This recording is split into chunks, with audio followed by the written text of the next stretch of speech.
2, 3, start. എല്ലാവർക്കും നമസ്കാരം. ഞാൻ സുധർമ്മ CJ.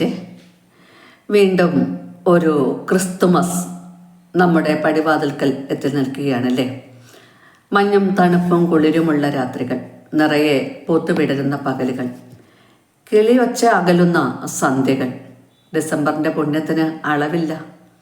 ഡിസംബറിൻ്റെ ഏറ്റവും വലിയ പ്രത്യേകത എന്തെന്ന് ചോദിച്ചാൽ അത് ക്രിസ്തുമസ് ആണെന്ന് നമ്മൾ ഉറക്കെ പറയും. ഓരോ ക്രിസ്തുമസും വന്നു ചേരുമ്പോൾ എൻ്റെ ഓർമ്മകളിലേക്ക് ഓടിയെത്തുന്നത് ക്രിസ്തുമസ് സമ്മാനമാണ്. സ്കൂൾ ക്ലാസ്സുകളിലും കോളേജ് ക്ലാസ് മുറികളിലും വിദ്യാർത്ഥികളും അധ്യാപകരും തമ്മിൽ, വിദ്യാർത്ഥികളും തമ്മിൽ ഒക്കെ സമ്മാനം കൈമാറാറുണ്ടല്ലേ. കൊടുക്കുന്ന സമ്മാനത്തിൻ്റെയോ കിട്ടുന്ന സമ്മാനത്തിൻ്റെയോ വിലയല്ല, മറിച്ച് അതിൻ്റെ മൂല്യമാണ്, സ്വീകാര്യതയാണ് പ്രധാനം. ക്രിസ്തുമസ് കാലാധിപത്യമാകുന്നതും സമ്മാനവും സാന്താക്ലോസുമായി ബന്ധപ്പെട്ടുകൊണ്ട് തന്നെയാണ്. വിണ്ണിൽ നിന്ന് മണ്ണിലേക്ക് ഇറങ്ങി വന്ന ക്രിസ്തുദേവന്റെ ജനനവുമായി ബന്ധപ്പെടുത്തിക്കൊണ്ടാണ് ക്രിസ്തുമസ് കഥയായി മാറുന്നത്. മറ്റ് പ്രധാനപ്പെട്ട ആഘോഷങ്ങൾ പോലെ തന്നെ മതങ്ങൾക്കതീതമായി നിന്നുകൊണ്ട് വേണം ക്രിസ്തുമസിനെയും വീക്ഷിക്കുവാൻ. ലോകമെമ്പാടുമുള്ള ക്രിസ്ത്യാനികൾ ക്രിസ്തുമസിനെ ആഘോഷമാക്കി മാറ്റുമ്പോൾ ഭാരതത്തിൽ ഇതര സംസ്കാരത്തിലുള്ളവരും ആദരവോടുകൂടി തന്നെയാണ് ക്രിസ്തുമസിനെ നോക്കിക്കാണുന്നത്. ഉദാഹരണത്തിന് ശ്രീരാമകൃഷ്ണ പരമഹംസരുടെ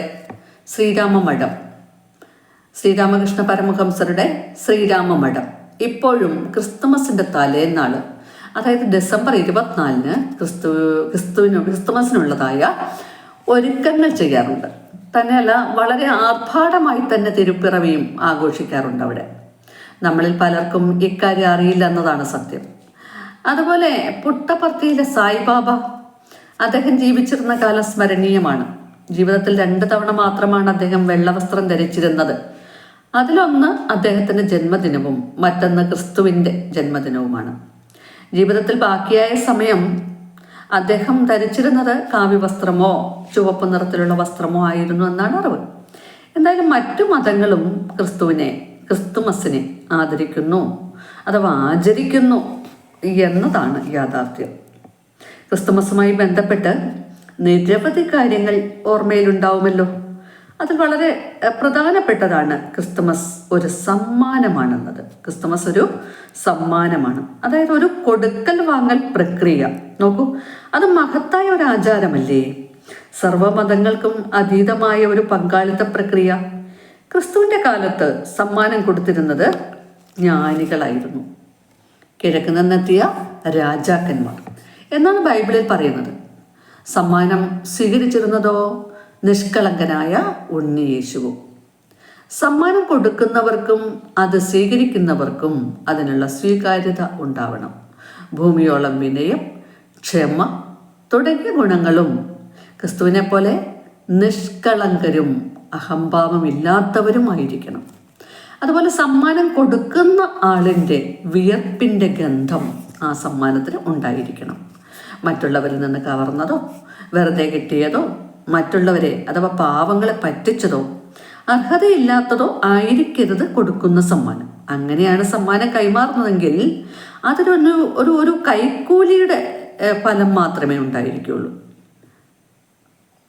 ക്രിസ്തുവിൻ്റെ കാലത്ത് കിഴക്ക് നിന്നെത്തിയ രാജാക്കന്മാർ ഉണ്ണിയേശുവിന് സമ്മാനം കൊടുത്തിരുന്നതായിട്ട് ബൈബിളിൽ പരാമർശം ഉണ്ടായിട്ട് നമ്മൾ പറഞ്ഞു. ആ സമ്മാനത്തിലുണ്ടായിരുന്നത് എന്തൊക്കെയായിരുന്നു? സ്വർണം, കുന്തിരിക്കം, മീറ. സ്വർണം, കുന്തിരിക്കം, മീറ എന്നിവയായിരുന്നു രാജാക്കന്മാർ സമ്മാനമായി കൊണ്ടുവന്നത്. ഈ സമ്മാനത്തിൻ്റെ പ്രസക്തി എന്തെന്ന് ഒന്ന് നോക്കാം. ഇതിൽ പൊന്ന് ക്രിസ്തുവിൻ്റെ കാലത്തിന് മുമ്പ് 2000 വർഷങ്ങൾക്ക് മുൻപ് പ്രത്യേകിച്ച് ഈസ്റ്റേൺ കൺട്രീസിൽ സാധാരണക്കാരല്ല രാജാക്കന്മാരാണ് ഏറ്റവും അധികം കൈകാര്യം ചെയ്തിരുന്നത്. അക്കാലത്തെ രാജാക്കന്മാരാണെങ്കിൽ തൃപ്തിയും ബുദ്ധിയും ഒക്കെ ഉള്ളവരായിരുന്നു കേട്ടോ. അവർക്ക് പ്രജകളിൽ നിന്ന് പോലും സമ്മാനമായിട്ട് സ്വർണം ലഭിച്ചിരുന്നു അത്രേ. ചിലപ്പോൾ പൊന്നിൻ്റെ ഒരു പൊട്ടായിരിക്കും സമ്മാനമായി ലഭിച്ചിട്ടുണ്ടാകുക. അപ്പോൾ സമൃദ്ധി നിലനിർത്തുവാൻ കഴിയുന്നവർക്കാണ് സ്വർണം സമ്മാനമായി ലഭിച്ചിരുന്നത്.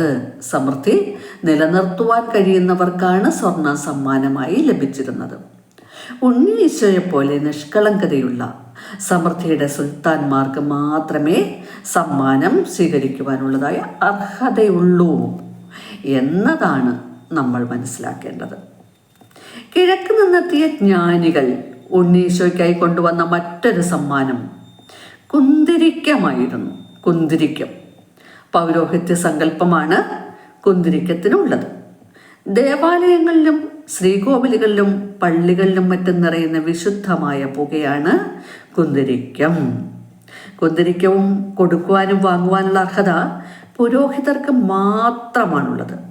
പുരോഹിതരെന്ന് പറയുമ്പോൾ അമ്പലങ്ങളിലും പള്ളികളിലും പൂജ ചെയ്യുന്നവർ മാത്രമല്ല, പിന്നെയോ ഇല്ലാത്തവനും ഉള്ളവനും തമ്മിൽ, ബുദ്ധിമുട്ടുന്നവനും മനസ്സിലാക്കുന്നവനും തമ്മിൽ, സങ്കടപ്പെടുന്നവനും സന്തോഷിക്കുന്നവനും തമ്മിൽ, മനുഷ്യനും ദൈവവും തമ്മിൽ ഒരു പാലം, അധിപത്യായ ഒരു പാലം പണിയുവാൻ ആർക്കാണോ കഴിയുന്നത് അവരാണ് പുരോഹിതർ.